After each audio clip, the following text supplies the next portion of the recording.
Welcome to Mishika classes. Our today's topic is food, health and hygiene part number 7, and today's class we are going to discuss about hygiene and some important terms related to health. आज के हमारे video का topic क्या है?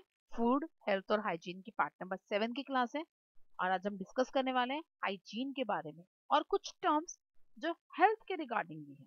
Okay, if you like the video please like it, share it and subscribe my channel. सबसे पहले hygiene.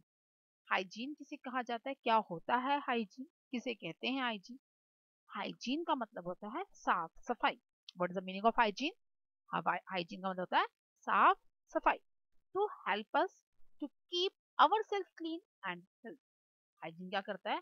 हमें साफ सुथरा रहने में हेल्प करता है और हमारी बॉडी को भी क्लीन करने में, हेल्दी रखने में भी हमारी हेल्प करता है. It help us to keep our self, यानी कि हम बीमार भी ना पड़े और हम साफ सुथरे भी रहें. तो उसके लिए कौन हमारी हेल्प करता है? हाइजीन करता है. कैसे करता है ये हेल्प, क्या होता है हाइजीन का मतलब, और साफ सुथरा रहने में या हेल्दी रहने से क्या होगा? सबसे पहले it help us to keep our self clean. ये हमें क्या रखता है? साफ सुथरा रखता है. उसकी वजह से क्या होता है? We remain fresh. हम क्या रहते हैं?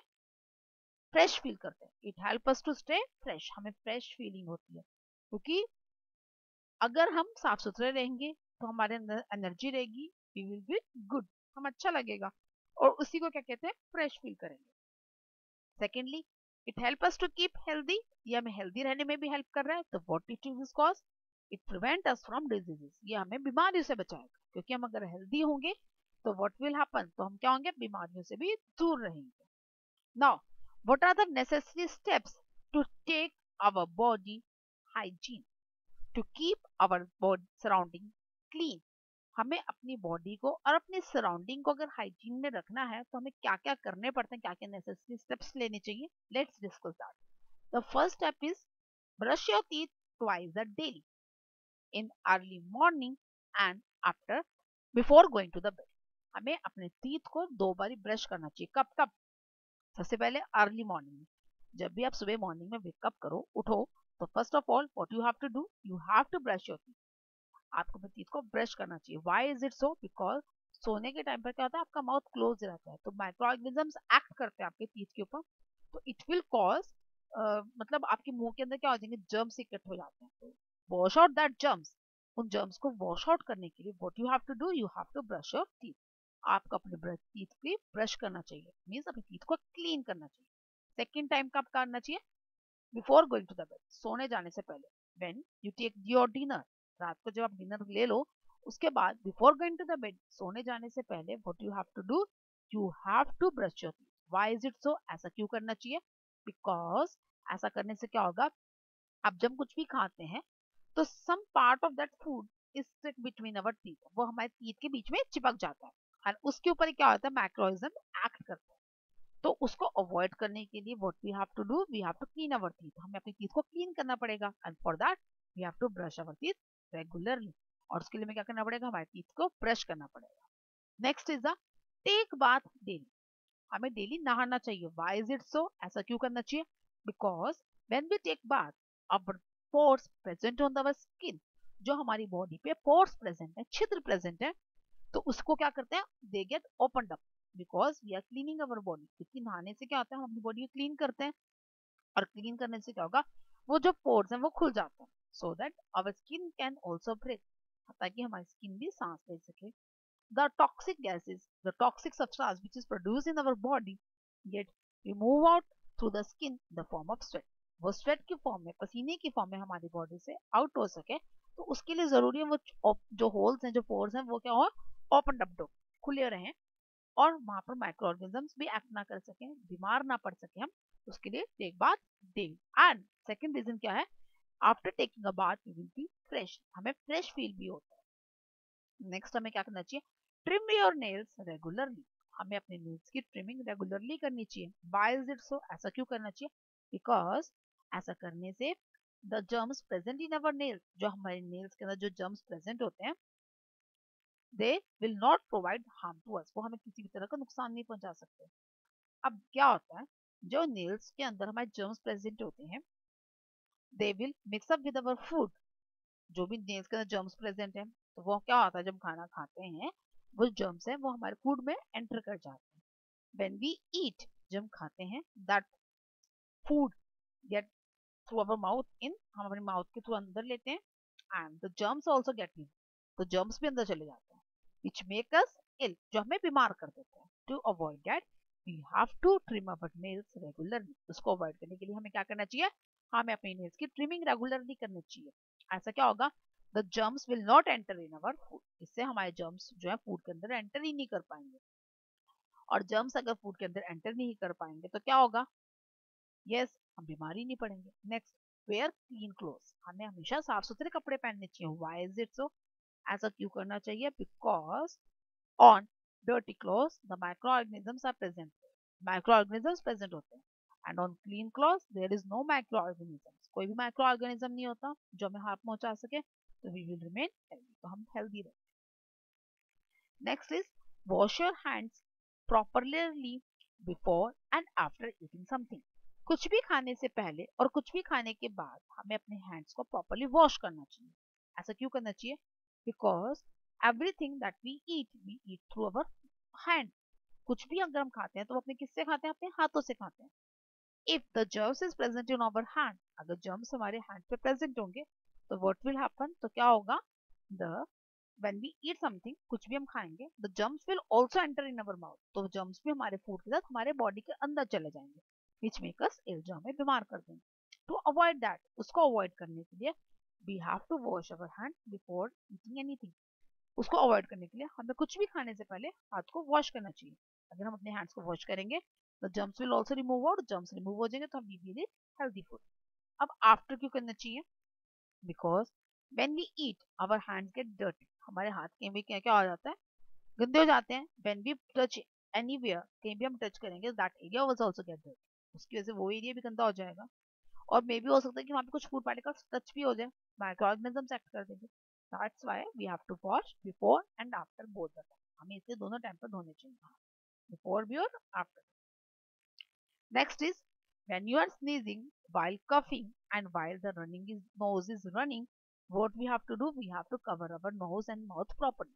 अगर हमें स्नीजिंग की प्रॉब्लम हो रही है, हमें कफ की प्रॉब्लम हो रही है, या हमारे नोज रन हो रहा है, तो what we have to do, तो हमें क्या करना चाहिए, हमें अपने माउथ को और अपने नोज को प्रॉपरली कवर करना चाहिए। व्हाई इज इट सो, ऐसा क्यों करना चाहिए, because while sneezing, while coughing or while running nose, the microorganism which is present in our body due to which we get the ill, जो microorganism हमारी body के अंदर प्रेजेंट है जिसकी वजह से हम बीमार पड़े हैं, that will affect other person, वो दूसरे पर्सन को बीमार कर देंगे। वाई, क्योंकि एयर मीडियम है, एयर के थ्रू दूसरे पर्सन पे एक्ट करेंगे और कम्युनिकेबल डिजीज कॉज करेंगे। तो अवॉइड दैट, उसको अवॉइड करने के लिए always cover our mouth by sneezing coughing, यानी कुछ भी अगर हम ऐसा कुछ भी कर रहे हैं तो हमें माउथ को कवर करना चाहिए। Next is always covered eat covered food, हमेशा ढका हुआ खाना ही खाना चाहिए। Do not eat stale food, खराब खाना नहीं खाना चाहिए, because on stale food there is micro organism, stale food के ऊपर माइक्रो ऑर्गेनिजम्स होते हैं which make us,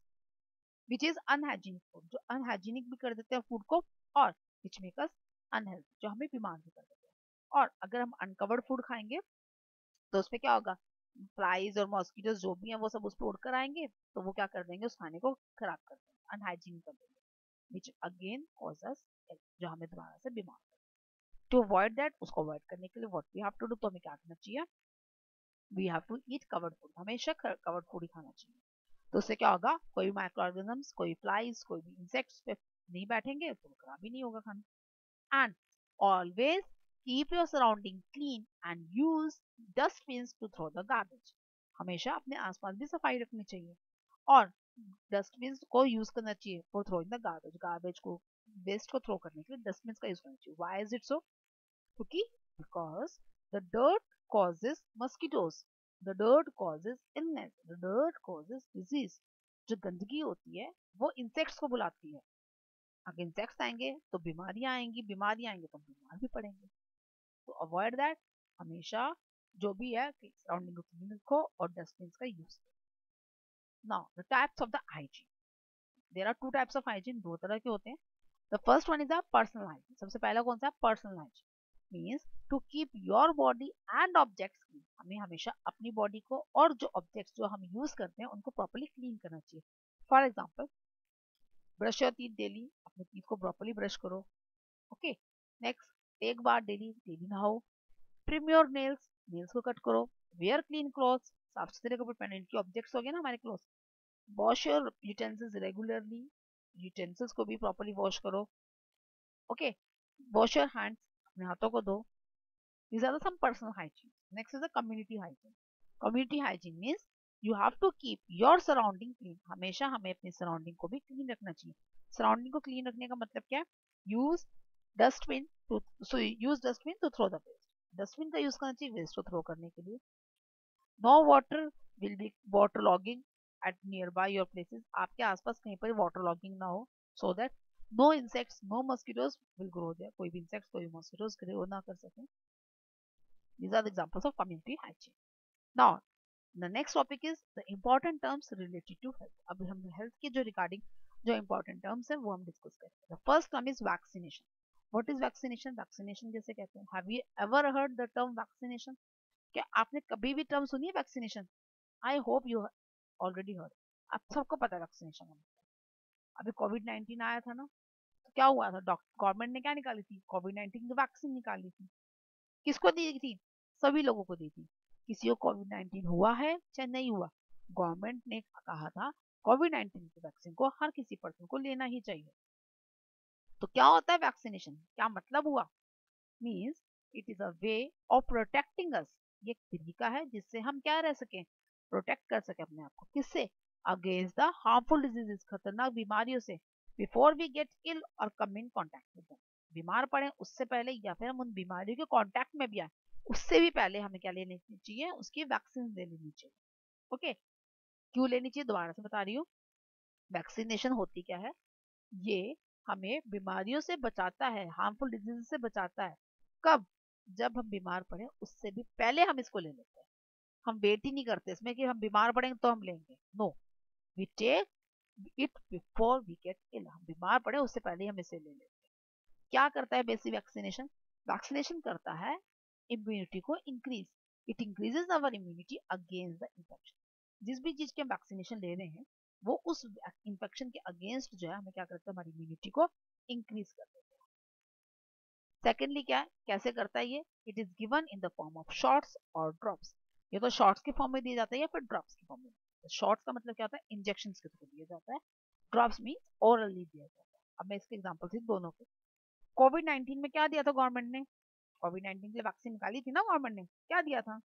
correct, injections दिए थे। ओके, तो वो इंजेक्शंस दिए थे, दैट इज कॉल्ड शॉट्स, उसे क्या कहा था? शॉट्स कहा जाता है। Okay, one shot, second shot and three shot. Three shot is the booster shot. Okay, उसके बाद ड्रॉप्स, ड्रॉप्स किसको दी जाती हैं? छोटे छोटे बच्चों को दी जाती हैं। सुना पोलियो ड्रॉप्स के बारे में? गवर्नमेंट देती है ना बिफोर, मतलब जो बच्चे 5 इयर्स के होते हैं वो 5 इयर्स तक दी जाती है, अप टू 5 इयर्स जो है पोलियो ड्रॉप्स दी जाती है, वो ओरली दी जाती है। ओके, तो दोनों ही तरह से वैक्सीन दी जाती है, ओरली भी दी जाती है, उनको कहते हैं ड्रॉप्स। जो शॉट्स किसे कहते हैं? जो इंजेक्शंस के थ्रू दी जाती है। नाउ अब बात आई थी इम्यूनिटी की, तो what is the meaning of immunity? Immunity किसे कहते हैं? The ability of a person of any individual to fight against the diseases, किसी भी बीमारी से लड़ने की जो कैपेसिटी होती है किसी भी पर्सन की, किसी भी इंडिविजुअल की, उसे इम्यूनिटी कहा जाता है उस पर्सन। ओके, मींस रोग प्रतिरोधक क्षमता। इम्यूनिटी मीन्स रोग प्रतिरोधक क्षमता, मीन्स रोगों से लड़ने की ताकत को क्या कहा जाता है? इम्यूनिटी कहा जाता है। Fight against the diseases, ability of a person, person की जो एबिलिटी है किससे? डिजीज से लड़ने। दो तरह की होती है immunity. The first is the innate immunity. What is the innate immunity? It is present from birth, ये फ्रॉम बर्थ ही मिलती है, जब बर्थ होता है उससे पहले ही मिल जाती है। इट इज मतलब क्या कह सकते हैं हम इसको, इन जनरल कह सकते हैं it is transfer to the parents. Parents में जो होती है, जो कैपेसिटीज होती हैं, जो अच्छी चीजें होती हैं, तो उसी तरह की जो इम्यूनिटीज अगर बच्चे में भी आ जाती है, that is called the innate immunity. ये बर्थ से पहले ही बॉडी में प्रेजेंट होती है। ओके, साइकोलॉजिकल भी होती हैं, सेल बैरियर्स भी हो सकती हैं, स्किन वाली भी हो सकती है, किसी भी तरह की हो सकती है। Next is acquired immunity. Acquired जो बाहर से दी गई है, it is enhance after the birth, ये बर्थ के बाद दी जाती है। ओके, इनेट कैसे होती है? जो बिफोर बर्थ होती है।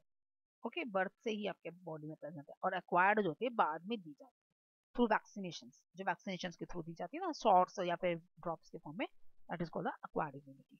मींस जो कोविड-19 टाइम में जो गवर्नमेंट ने हमें बूस्टर दिए, डोजेस दी थी, वैक्सीन दी थी, तो वो कौन सी हुई?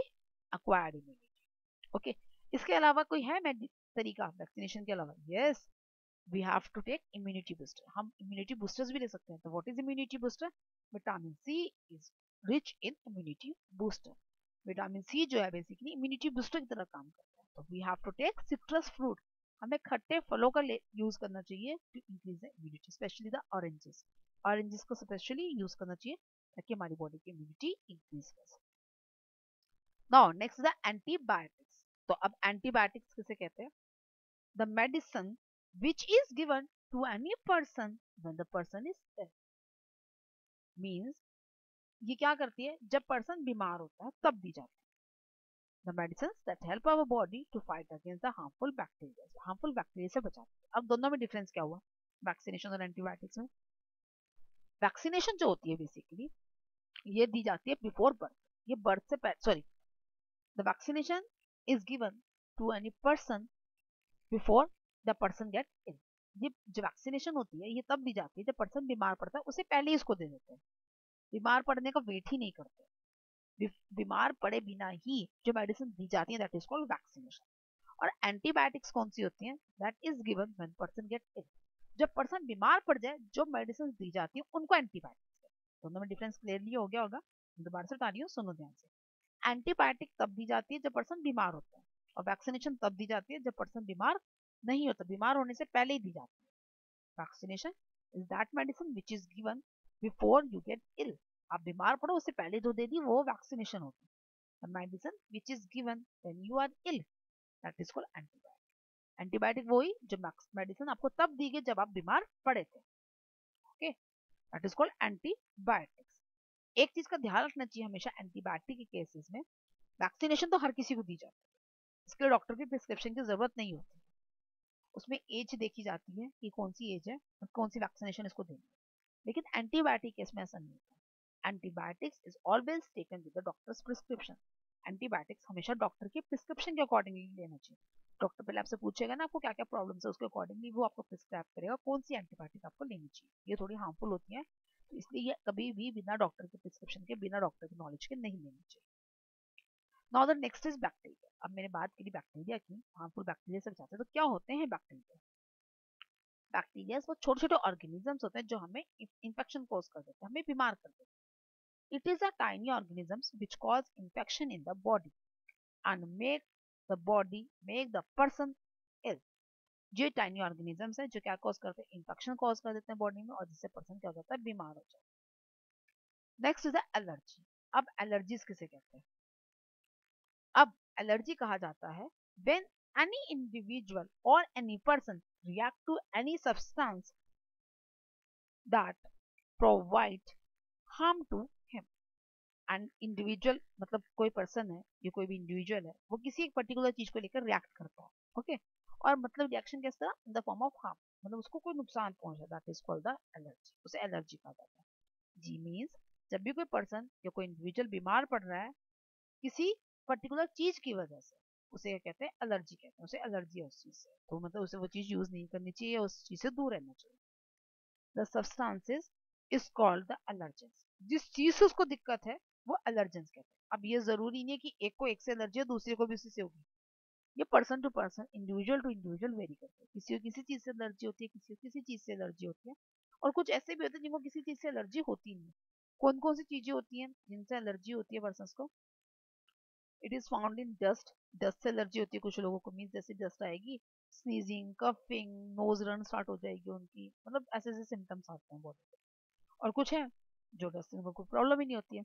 कुछ लोगों को पेट से एलर्जी होती है, कुछ लोगों को इंसेक्ट से एलर्जी होती है, कुछ लोगों को फूड से एलर्जी होती है, कोई पर्टिकुलर चीज है खाने में जिससे एलर्जी होती है। और अगर खाने से एलर्जी होती है तो फूड पॉइजनिंग हो जाती है, वॉमिटिंग लगती है बार बार पर्सन को, डायरिया हो जाता है। और पॉलन से भी, पॉलन ग्रेन से भी जाती है। पॉलन ग्रेन्स क्या होते हैं? फ्लावर्स के ऊपर जो येलो येलो कलर का पाउडर होता है, that is called pollen grains. Contact में आए नहीं कि स्नीजिंग स्टार्ट होगी। एंड कुछ लोगों को मेडिसिन से भी एलर्जी होती है, मीन्स कोई पर्टिकुलर मेडिसिन से किसी पर्टिकुलर पर्सन को एलर्जी हो जाती है, तो उसमें क्या होता है, रैशेज हो जाते हैं उनकी बॉडी पे, ईचिंग स्टार्ट हो जाती है पूरी बॉडी पे। तो अलग अलग एलर्जीज के, अलग अलग एलर्जेंस के अलग अलग बॉडी पे अलग अलग रिएक्शन होते हैं। ओके, कॉमन रिएक्शंस क्या क्या है, रैशेज है, स्नीजिंग है, रनिंग नोज है, डिफिकल्टी इन ब्रीथिंग है, फूड पॉइजनिंग है, डायरिया है, वॉमिटिंग्स है। These are the common symptoms, ये कॉमन सिम्टम्स है, मतलब allergen to allergen and individual to individual vary करते हैं। अब एलर्जी होगी तो what you have to take, क्या लेना चाहिए उसको, एंटी हिस्टामाइन्स। क्या लेना चाहिए, antihistamines. Antihistamines is the type of a medicine which is taken to the person who have allergy. Antihistamines वो मेडिसिन है जो एलर्जीज के अगेंस्ट होती है, एंटी एलर्जी होती है बेसिकली, जो रिलीफ दे देती है बॉडी को from the allergies. Okay, now I want to ask one question from you. अब मैं क्वेश्चन पूछना चाहती हूँ आपसे, तो व्हाट्स दैट क्वेश्चन, क्या क्वेश्चन है वो, tell me when the world health day is celebrated. तो question is, world health day कब सेलिब्रेट होता है? Correct answer is 7th April. कब होता है? 7th अप्रैल। हमारा चैप्टर ही फूड हेल्थ एंड हाइजीन, तो आपको पता भी होना चाहिए कि वर्ल्ड हेल्थ डे कब सेलिब्रेट होता है। The answer is 7th April. 7th April is that day on which we celebrate the World Health Day.